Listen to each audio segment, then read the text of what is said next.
여러분 안녕하십니까? 말씀으로 하루를 열어가는 천수답의 새벽 묵상입니다. 오늘은 에스겔 44장을 할례받지 않은 이방인이라는 제목으로 묵상합니다. 본장은 대부분 제사장들의 임무와 관련하여 주어진 기별들입니다. 파괴된 성전의 문제는 사실 제사장들의 타락과 저들의 무책임으로부터 왔다고 해도 과언이 아닐 것입니다.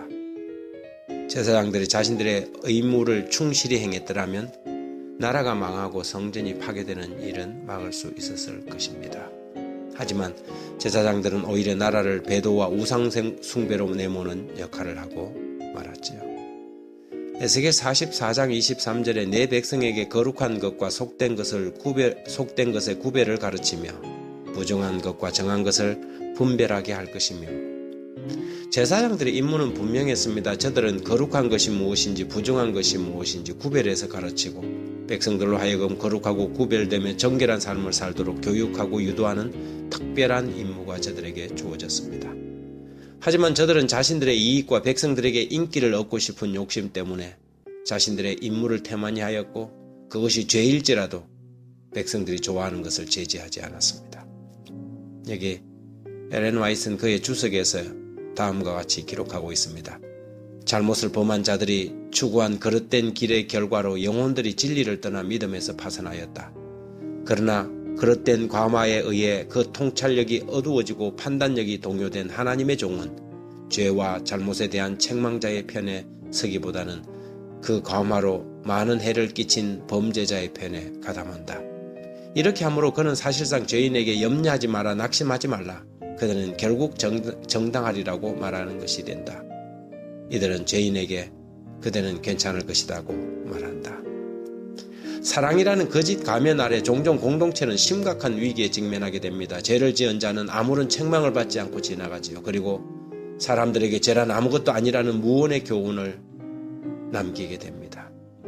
속된 것과 거룩한 것의 구별이 없어지고 교회와 세상은 별반 다를 것이 없는 모임으로 전락하고 말지요.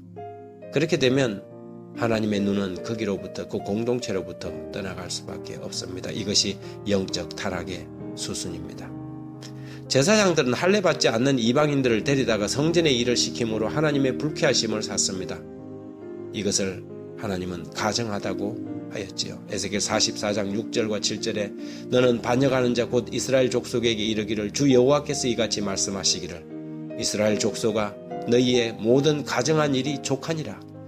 너희가 마음과 몸에 할례를 받지 아니한 이방인을 데려오고 내 떡과 기름과 피를 드릴 때에 그들로 내 성소 안에 있게 하여 내 성전을 더럽힘으로 너희의 모든 가정한 일 외에 그들이 내 언약을 위반하게 하는 것이 되었으며, 오늘날 지도자들이 마음의 할례를 받지 않은, 즉 거듭나지 않은 사람들에게 직분을 맡기거나 경제적인 수준을 가지고 직분을 맡기는 범죄를 저지름으로 동일한 잘못을 하나님께 하고 있는 것입니다. 자신을 지지하는 사람을 장로로 세우거나 나이를 먹었다고 장로를 주거나 돈이 많기 때문에 자리를 주어서 일을 시키거나, 또한 또 일을 시키기 위해서 집사의 직분을 주는 것은 하나님 앞에 거룩한 직분을 하찮게 여기는 죄를 범하는 것입니다. 이런 일들로 인하여 집사의 일이나 장로의 직분이 사소하게 취급되고 교회 안에서 집사의 일이나 장로의 일을 하지 않는 무늬만 직분자들이 넘쳐나게 되었지요. 이것은 이스라엘 제사장들이 저지른 죄에 해당되는 것들입니다. 교회와 목회자들은 다시는 이런 잘못을 저지르지 말아야 할 것입니다. 이것은 공동체를 세우는 것이 아니라 공동체를 허무는 일이 될 것입니다. 이런 잘못들로 인하여 교회는 계속해서 약해져 왔습니다. 특별히 장로를 섬신 쓰듯 세워서 디딤돌이 아닌 거침돌이 되는 장로들을 양산하는 목사들은 거룩한 직분을 하찮게 여긴 대가를 반드시 치르게 될 것입니다. 이런 목사들의 잘못으로 저들이 지나간 교회들이 얼마나 많은 어려움을 겪게 되었는지 저들은 결코 알지 못할 것입니다. 연말이 되면 또 새로운 직분자들을 세우게 됩니다. 에스겔 44장의 말씀, 하나님께서 이것을 얼마나 가정히 여기는 것인지 우리가 모두 한번 생각해 봤으면 좋겠습니다. 하나님, 우리 아버지, 행여 지난날 소자가 주님의 거룩한 직분을 하찮게 여겨서 인간적인 생각으로 사람을 세우고 교회를 그런 방향으로 지도하였다면 주님 용서해 주십시오. 이제라도 정신을 차리고 거룩한 직분을 거룩한 직분에 합당하게 예우하게 하시고 준비된 사람에게 직분을 주어 하나님의 교회가 건강하고 든든한 교회로 세워지게 하시고 교회가 하나님의 거룩한 교회로서 세상에서 빛이 되게 하는 임무를 제대로 감당할 수 있도록 도와주십시오. 예수님 이름으로 기도합니다. 아멘.